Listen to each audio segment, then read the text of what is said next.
누가복음 2장에는 세례 요한의 출생과 예수님 출생에 대한 예고가 나란히 기록되어 있습니다. 세례 요한은 예수님보다 6개월 먼저 출생한 것으로 되어 있고, 세례 요한의 어머니 엘리사벳이 예수님의 어머니 마리아와 친족간이다, 이렇게 성경은 보도합니다. 오늘 16절에 보면, 오늘 읽은 말씀입니다마는 세례 요한을 예수님이 소개하는 글이죠. 모든 사람에게 대답하여 이르되 나는 물로 너희에게 세례를 베풀거니와 나보다 능력 많으신 이가 오시나니 나는 그의 신발끈을 풀기도 감당하지 못하겠노라. 그는 성령과 불로 너희에게 세례를 베푸실 것이라, 이렇게 말씀하셨습니다. 세례 요한은 예수님을 소개할 때 나보다 능력 많으시니 성령과 불로 세례를 베푸실 분, 이렇게 소개를 하고 있습니다. 그러면서 겸손하게 나는 그분의 신발끈을 풀 수도 없는 사람이다, 이렇게 자기를 겸손하게 표현하는데, 이 신발끈을 푼다는 말에 대해서는 좀 이해가 필요합니다. 예수님 당시 그 성서시대에는 이스라엘 남자들이 이 몸에 걸치는 옷을 5가지로 생각을 했습니다. 5가지. 그 중에 하나가 신발입니다. 우리는 이 신발은 우리 몸에 걸치는 의류라고 생각을 하지 않지만, 이스라엘 사람들은 몸에 걸치는 5가지 모두가 몸을 보호하는 장신구다, 이렇게 생각을 해서 이 몸을 보호하는 옷 하나다, 옷으로 생각을 했습니다. 옷의 하나다, 이렇게 생각을 했습니다. 이 신발은 아주 간단하게 만들었는데, 나무나 가죽에다가 밑창을 만들고 그 가죽을 밑창을 만들고 그 위에 신발끈을 달아서 끈으로 묶어서 신었습니다. 여러분 보시는 것처럼 이러다 보니까 먼지나 또 지저분한 것들이 신발을 신었지만 이건 발을 보호하기 위한 차원이지 이 발을 깨끗하게 할 수는 없는 신발이었습니다. 그래서 유대인들은 집에 들어갈 때에 신발을 벗는 것이 예의였습니다. 그 신발은 또 누가 벗겨주었냐면 종이 벗겨주었습니다. 그런 의미에서 세례 요한이 자신이 주님의 신발을 끈 풀기조차도 어렵다라고 하는 말은 아주 과한 겸손의 표현이다, 이렇게 보시면 되겠습니다. 자, 그러면서 뭐라고 소개를 하느냐면 나는 물로 세례를 베풀었지만 그는 불과 성령으로 세례를 베푼다, 이렇게 차이점을 분명하게 말씀을 하십니다. 그 차이점을 이야기하면서 이 세례 요한은 예수님이 우리와 전혀 다른 분이다 라고 소개를 하고 있는 겁니다. 전혀 세상과는 판이한 세상을 생각을 하시는 분이고, 이스라엘 사람들과는 전혀 다른 세상에서 오신 그분이 바로 주님이시다, 이 이야기를 불과 성령으로 나보다 능력 많으신 분으로 소개하고 있는 겁니다. 그러니까 세례 요한에 의하면 예수님은 전혀 다른 분, 이게 예수님의 정체입니다. 전혀 다른 분, 우리의 생각과는 전혀 다르고 우리와 전혀 다른 곳에서 오신 분, 그분이 예수님이다라는 겁니다. 그렇다고 한다면, 우리가 예수님을 믿고 따른다고 한다면 지금까지와는 전혀 다른 삶을 살아야 되지 않겠습니까? 왜? 전혀 다른 분이시기 때문에. 우리가 생각하는 똑같은 분이 아니라 전혀 다른 세상에서 전혀 다른 생각을 가지고 전혀 다른 방법으로 사시는 분이기 때문에 그분을 믿는다고 한다면 우리도 전혀 다른 생각, 전혀 다른 방식, 이렇게 살아야 된다는 거죠. 근데 우리는 어떻게 삽니까? 전혀 다르게 살지 않습니다. 오히려 세상보다 더 세상을 사랑하는 것 같아요. 인간적인 생각, 교회 안에서는 거룩하고 말씀에 순종하는 것처럼 이야기하지만 세상 밖에 나가서는 세상 사람들과 사는 똑같은 방법으로 생각하고 똑같은 생각을 하면 뿐만 아니라 삶도 그보다 더, 세상 사람들보다 더 비윤리적이라고 할까요? 이럴 수도 있다는 거죠. 예수 믿으면 사업이 잘 되고 직장에서 승진하고 높은 집이 없고 건강하고 자녀들이 잘 되고 진학도 취업도 결혼도 잘하고 돈도 많이 번다, 그렇게 되기를 바라죠. 맞습니까? 그럴 수도 있고 안 그럴 수도 있습니다. 오히려 주님 믿고 고난당하고 망할 수도 있습니다.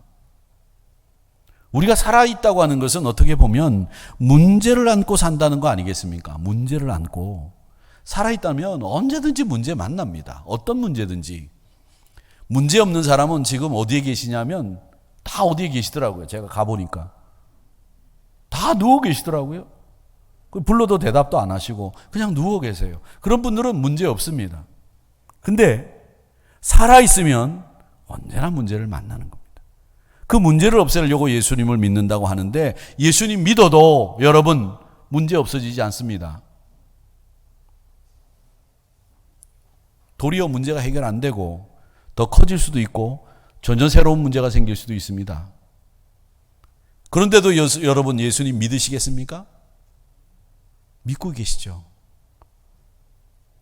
문제가 해결되지 않고 문제가 사라지지 않는데 그래도 예수를 믿는다. 뭐 때문에 예수를 믿습니까? 뭐 때문에?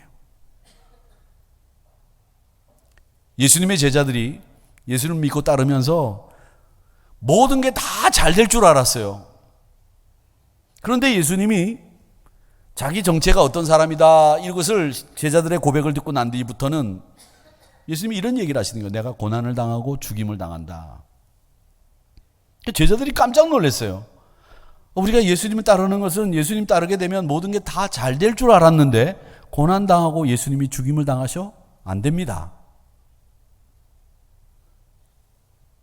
그런 일이 있을 수는 없습니다. 누가 따라가겠어요? 그때 주님이 제자들에게 뭐라고 얘기하셨냐면 너희들 나를 따라오려거든 너를 부인하고 네 십자가를 지고 나를 따라와야 된다. 그렇게 말씀하셨어요. 그때도 이 제자들은 그 말이 무슨 말인지 몰랐습니다.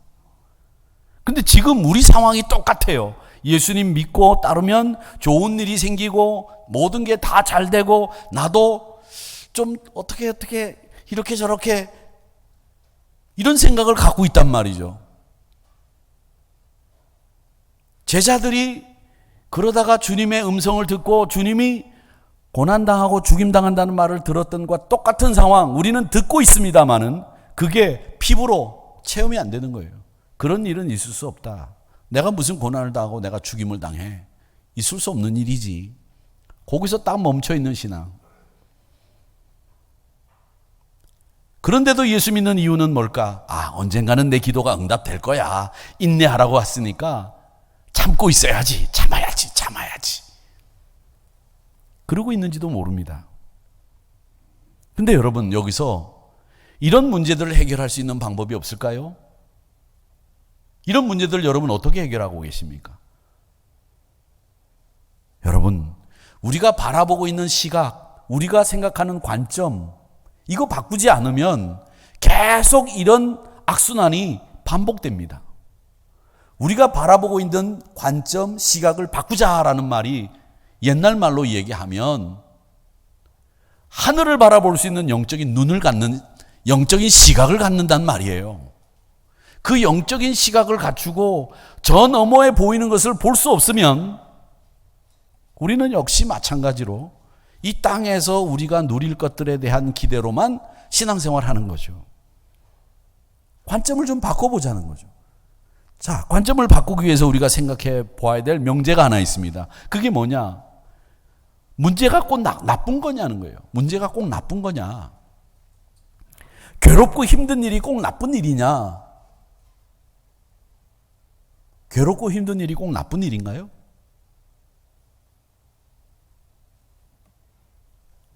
자식을 낳고 이 자식을 데리고 나가려고 하면 이 애를 하나 데리고 나가려고 하면 말이죠. 분유통에 한번 먹일 양의 분유를 다 이렇게 재가지고 넣어야 됩니다. 뜨거운 물을 끓여야 됩니다. 기저귀를 한 보따리 챙겨야 됩니다. 그리고 혹시 오줌이나 용변을 보면 갈아입힐 옷을 챙겨야 됩니다. 그리고 큰 애가 있으면 들쳐매든지 걸리든지 그래가지고 나가야 됩니다. 여름에는 땀을 뻘뻘 흘리고 겨울에는 춥지 않게 하려고 바리바리 싸들고 다녀야 됩니다. 정말 힘들고 어렵습니다. 혼자 예쁘게 잘 차려입고 나가던 아가씨 시절하고는 비교가 안 되는 준비 시간이 필요하죠. 아가씨 시절에는 자기만 예쁘게 치장하고 나가면 온통 시선이 나한테 꽂혔는데 지금은 온통 시선이 나를 뭐 저런 사람이 있나 이렇게 보는 것 같기도 하고 땀 뻘뻘 흘리면서 그 시선을 느낄 여유가 없습니다. 그냥 외모도 그럭저럭 로션이나 하나 바르고 뛰쳐나기에 바쁩니다. 왜? 그 아이 뒤치다거리 하기가 보통 일이 아니기 때문에 그렇습니다. 자, 그렇다면 아가씨 때 나에게 꽂히던 그 시선을 다시 느끼기 위해서 아이를 버릴 거냐? 귀찮고 힘드니까 여기서 그만둘 거냐?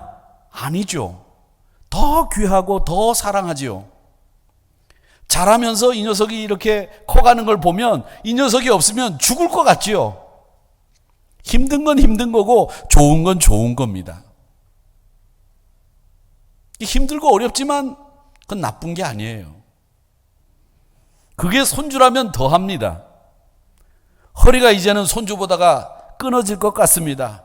얼마나 일이 많은지 옆에서 봐도 손주 보는 할아버지 할머니의 그 노동의 강도는 장난이 아닙니다.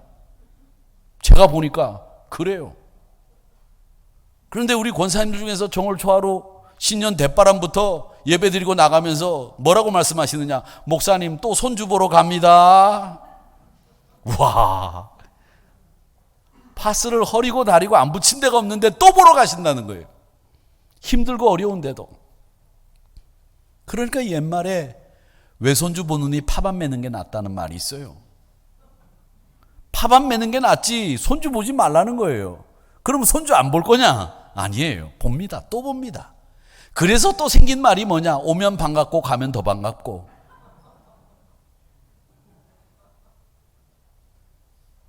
힘들고 어렵습니다. 그런데 그 일이 나쁜 일이 아닙니다. 이 세상도 마찬가지입니다. 힘들고 어려운 일들 많습니다. 그런데 그 일이 나쁜 일일까요? 아닙니다. 나쁜 일 아닙니다.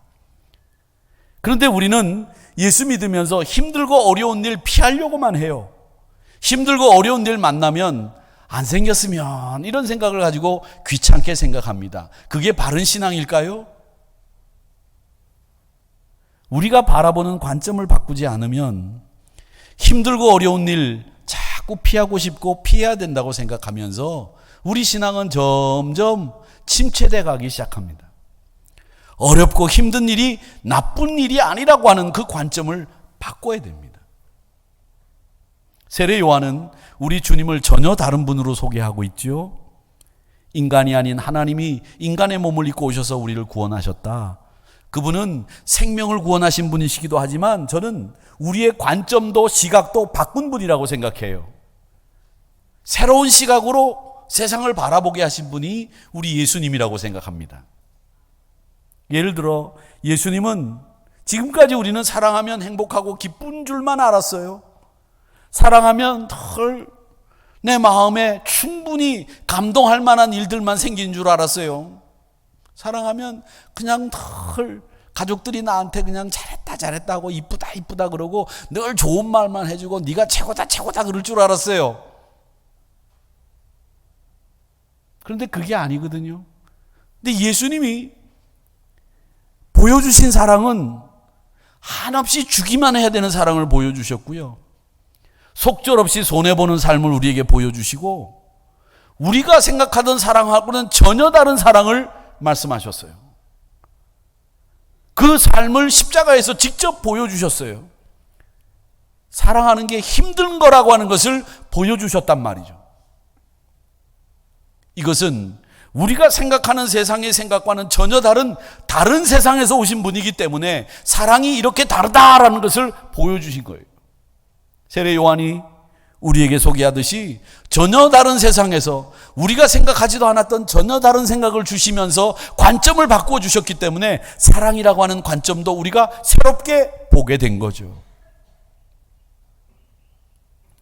가끔 재난 영화를 봅니다. 재난 영화. 저는 이 재난 영화 가운데 고전이라고 불리는 대표적인 재난 영화가 두 개가 있는데 하나가 타워링 인페르노라고 하는 영화와 포세이돈 어드벤처라는 영화입니다. 영화 포스터를 보시면 아시겠지만 또 보신 분들 기억하실는지 모르겠습니다. 얼마 전에 이게 리메이크 돼서 아마 상영을 텔레비전에서 하는 거 제가 봤는데 77년에 개봉된 영화니까 거의 50년 된 영화입니다. 근데 아주 명작입니다. 근데 제가 이 명작이라고 소개하는 건 영화가 잘 됐다고 소개를 하는 게 아니라 이 영화 안에는 기독교 메시지가 들어있어요. 이 재난 영화 가운데는 이 기독교적인 메시지가 들어있는 영화들이 몇 개가 있는데 그 중에 대표적인 영화가 이 안에 이 기독교적인 메시지가 딱 함축되어 있습니다.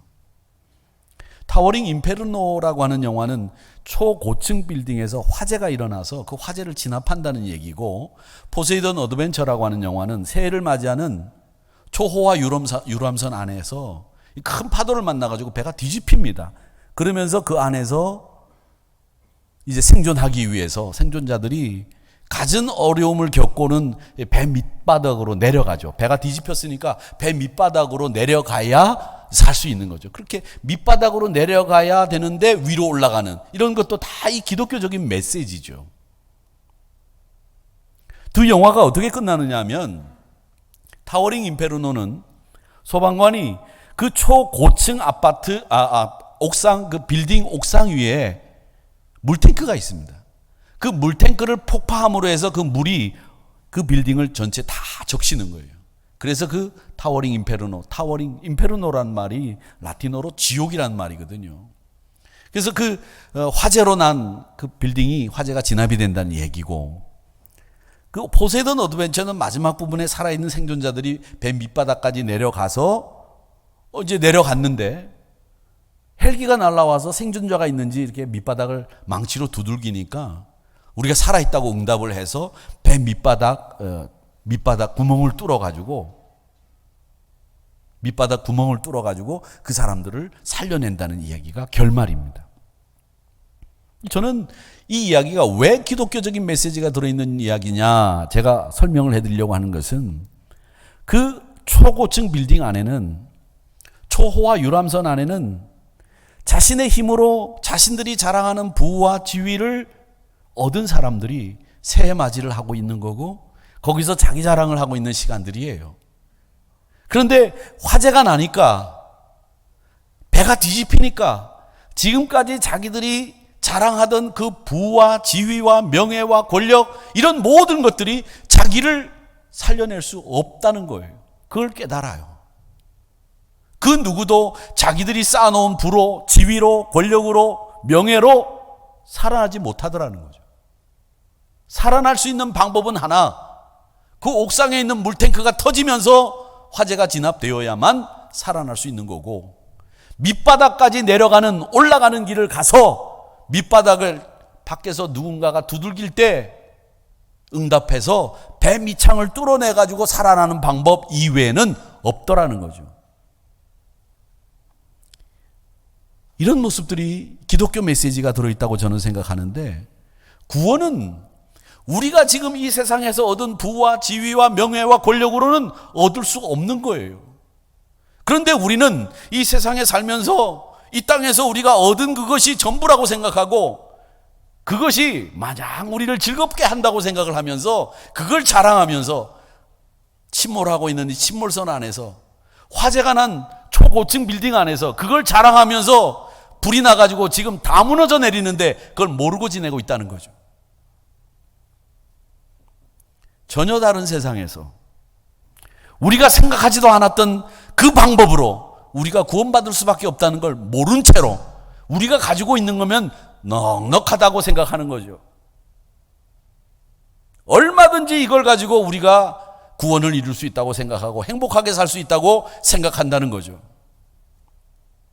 그분의 희생과 겸손과 사랑, 그런 거 배울 생각 안 하는 거죠.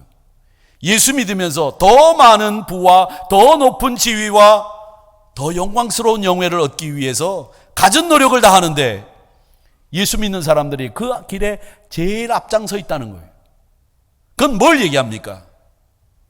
우리가 가지고 있는 힘으로 우리가 구원받을 수 있다고 하는 생각을 하는 그 초호화 유람선 안에 있는 사람들하고, 불이 난 그 초고층 빌딩 안에 있는 사람하고 뭐가 다르냐는 거예요. 그러면 우리는 인정해야 됩니다. 우리 그리스도인들은 어떤 걸 인정해야 되느냐? 하나님, 제가 지금까지 이룬 것들, 이 세상의 업적들, 결과물들, 이런 것들은 아무것도 아닙니다. 내가 풀 수 있는 매듭 아무것도 없습니다. 이렇게 고백하는 사람이 되어야 돼요. 나는 지금 죽음이라고 하는 침몰선 안에 갇혀 있습니다. 그 안에서 죽어가는 줄도 모른 채 자기 힘 자랑하고 자기가 얼마나 멋있고 아름다운지 자랑하고 있는, 자기 권력, 돈 자랑하고 있는 그 사람들과 똑같습니다. 주님, 그러나 이것은 나에게 아무런 도움이 되지 않습니다. 내 생명을 구하지 못합니다. 이걸 인정해야 돼요.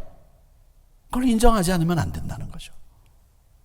그러면서 자기가 최고인 줄 알아요.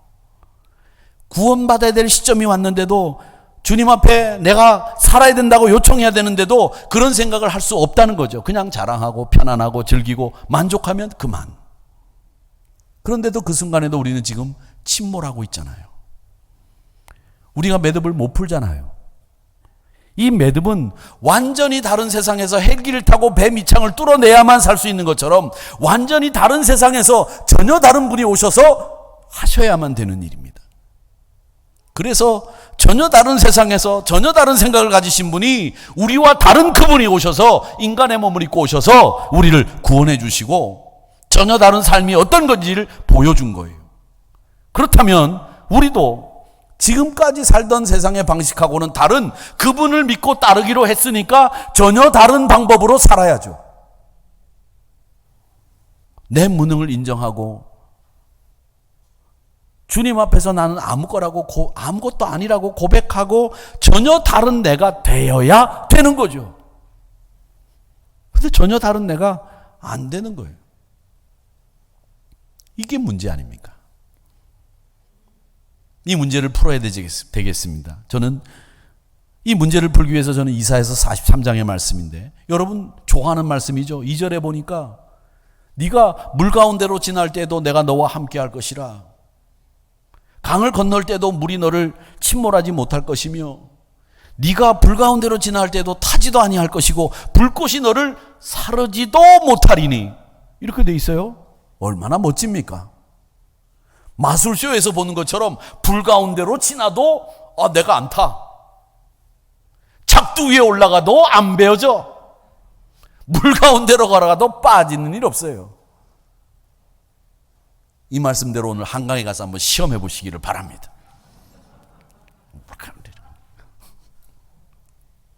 얼마나 멋져요. 근데 여기 조건이 있습니다. 옵션이 하나 붙어요. 7절입니다. 내 이름으로 불려지는 모든 자, 곧 내가 내 영광을 위하여 창조한 자를 오게 하라. 내 영광을 위해서 창조한 그 인간들을 내 앞에 오게 하라. 내 이름으로 불려지는 자 나에게 오게 하라. 내 이름을 부르는 자, 내 영광을 위해 경외하는 자 오게 하라. 그를 내가 지었고 내가 그를 만들었다. 그 사람들이, 내가 만들고 내가 지은 그 사람들이 바로 물 가운데로 지나고 불 가운데로 지나도 안 빠지고 안 탄다. 보호해 주신다는 얘기겠죠. 그러니까 우리가 이 말씀이 나에게 실현이 되려면 나에게 한 가지 옵션이 붙는 거예요. 그게 뭐냐? 하나님의 영광을 위해서 사는 자가 되어야 되고, 하나님 앞에 설 수 있어야 되고, 하나님 앞에 서서 살아갈 때에 불꽃이 나를 사르지 못하고 물 가운데로 지나도 침몰되지 않는다. 이 얘기예요. 그런데 내 이익을 추구하고 내가 잘 되기를 바라고, 그러면서 불 가운데로 지날 때도 안 타게 해 주시옵소서, 물 가운데로 지날 때도 안 빠지게 해 주시옵소서, 이러면 되겠습니까? 제 목소리가 왜 이상해졌어요? 왜 그런 분들은 그렇게 목소리 내잖아요. 주시옵소서! 그죠? 웃기세요? 지금 저는 심각한데? 아무리 그 말씀을 달달 외워도 머릿속에 있는 말씀으로 끝나면 살아있는 레마의 말씀이 안 돼요. 여러분, 이사야서 43장 1절 말씀에서 뭐라고 얘기하셨느냐면, 야곱아 너를 창조하신 하나님 여호와께서 지금 말씀하시느니라. 제가 그랬죠. 여호와께서 말씀하시느니라 이렇게 얘기하면 그 말씀은 꼭 들어야 돼. 안 들으면 너 죽어. 이 말이에요. 야곱아, 너를 창조하신 여호와께서 지금 말씀하신다. 이스라엘아, 너를 지으신 이가 말씀하신다. 두려워하지 마라. 내가 너를 구속하였고 내가 너를 지명하여 불렀나니 너는 내 것이라. 여호와의 말씀이에요. 두려워하지 마라. 내가 너를 구속했다. 내가 너를 지명해서 불렀다. 너는 내 것이다. 여호와의 말씀이다. 이거 안 지키면 너 죽어. 이 말씀이에요. 그러니까 여러분, 나는 이 세상에 속한 사람이 아니고요. 완전히 다른 세상에 소속돼 있고 나는 세상의 것이 아니라 내 것이라. 하나님의 것이에요. 구속해서 불렀다는 거예요.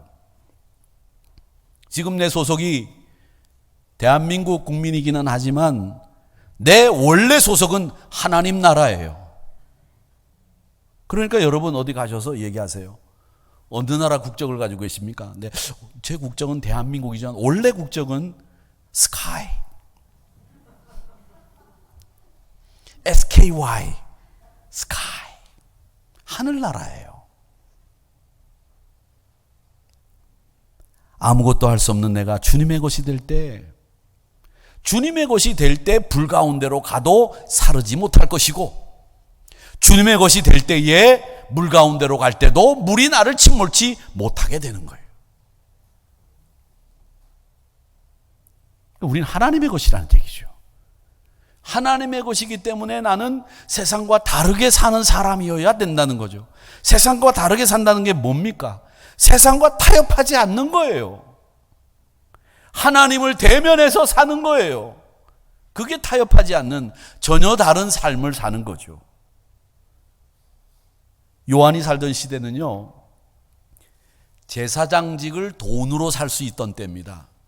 제사장직이 그때는 제일 귀한 직분이고 제일 소중한, 그리고 가장 귀한 직분인데 그 직분을 돈으로 살 수 있다는 건 다른 직분도 돈으로 살 수 있다 없다? 있다는 얘기예요.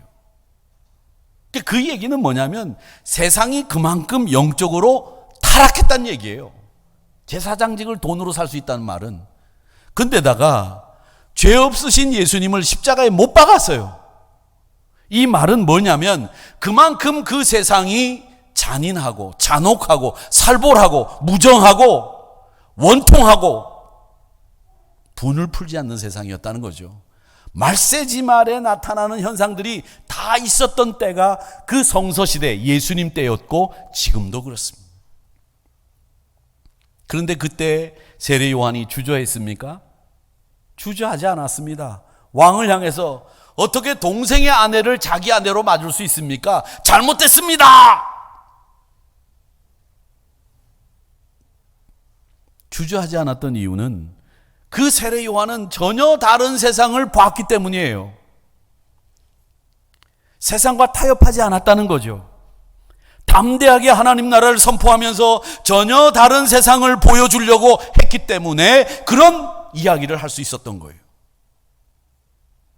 그러면서 내 뒤에 오시는 이는 나보다 더 능력이 있으신 분인데 전혀 다른 세상에서 전혀 다른 분이 나에게 오신다. 우리에게 오신다. 그렇게 말씀하신 거예요. 그러니까 우리의 구원은 그분에 의해서 이루어진 것이고 그분이 우리의 구원의 맛을 맛보게 해주신 분이기 때문에 우리는 전혀 다른 세상에 살 수 있는 사람들이기 때문에 이 세상은 하찮아 보이고 만만해 보여야 됩니다. 그런데 지금 우리는 하나님 나라는 만만해 보이고 세상은 만만해 보이질 않는 거예요. 그래서 세상에 나가서 어떻게든 살아남으려고 이 손에 지문이 없어질도록 빌고 비비고 허리를 굽신거리고 눈치를 보고 속이고 이러는 거예요. 여러분, 세상을 좀 만만하게 보세요. 하나님 나라는 좀 만만하게 보지 마세요. 하나님 나라는 만만하게 볼 나라가 아닙니다. 하나님 나라는 우리가 우러러봐야 되는 나라이고 하나님 나라는 우리가 늘 기대해야 되는 나라입니다. 그 나라를 기대하세요. 그 세상 사람들하고 구원받은 사람들은 좀 타협하지 마세요. 한 발짝 물러서지 마세요. 네가 한 발짝 물러서니까 내가 한 발짝 물러서. 네가 그렇게 하니까 나도 그렇게 하지 뭐. 에이, 좋은 게 좋은 거라고. 그 말처럼 나쁜 말이 없어요. 좋은 게 어디 있습니까? 에이, 좋은 게 좋은 거라고. 왜 그래, 윤 과장. 한 번만 눈 감아줘. 눈 감지 마세요. 눈 감으면 될 일이에요, 지금. 눈 뜨세요. 왜 타협합니까? 왜 세상을 만만하게 보지 못하십니까? 전혀 다른 세상에 속한 내가, 전혀 다른 세상 생각과 가치를 가지고 있는 내가 왜 하나님 나라는 만만하게 보고 세상은 만만하게 보지 않습니까? 세상은 만만하게 보지 않습니까? 세상 만만하게 보세요. 하찮은 곳입니다. 그렇다고 해서 여러분 그 세상을 쉽게 살아가려는 얘기도 아니고 그 세상을 우습게 여기란 말 아닙니다. 우리는 세상을 우습게 여기면서 살 수 있는 사람이고 하나님 나라를 우습게 여기면 안 되는데 하나님 나라를 우습게 여기고 만만하게 여기고 산다는 거죠. 세례 요한이 우리에게 소개하는 예수님, 전혀 다른 세상에서 우리에게 가지고 있는 부와 지위와 명예, 권력, 힘 이런 것들을 가지고 살아남아 보려고 그러나 침몰하고 있는데, 그러나 불타고 있는데 그걸 모른 채로 그걸 가지고 살 수 있다고 자랑하고 있는 그때에 우리에게 살아남을 수 있도록 전혀 다른 세상에서 헬기를 타고 배 밑창을 뚫어서 우리를 살려내는 것처럼 그렇게 우리를 살려내시는 분이에요. 그 구원에 감사하고 은혜에 보답하는 삶을 사는 거죠. 우리가 세상과 전혀 다른 나라로 살아야 되는 거죠. 하나님 나라를 바라봐야 되는 거죠. 세상과 타협하지 말고 하나님을 대면해서 사시기를 축복합니다. 하나님의 영광을 위해서 사시기를 바랍니다. 그게 전혀 다른 예수님을 따르는 우리 모습이어야 합니다. 그럴 때 우리 주님께서 우리를 해결할 수 없는 삶의 여러 가지 문제 가운데서 건져주시고 보호해 주실 줄로 믿습니다. 사랑하는 성도 여러분, 침몰선 안에 지금 죽음의 침몰선 안에 갇힌 내가 구원 받아야 되겠는데 이 구원하시기 위해 나를 찾아오신 주님에 대한 믿음을 다시 한번 굳건히 확인하시면서 2022년 한 해 세상과 전혀 다른 나로서 예수님과 동행하시며 사시기를 주님의 이름으로 축복합니다.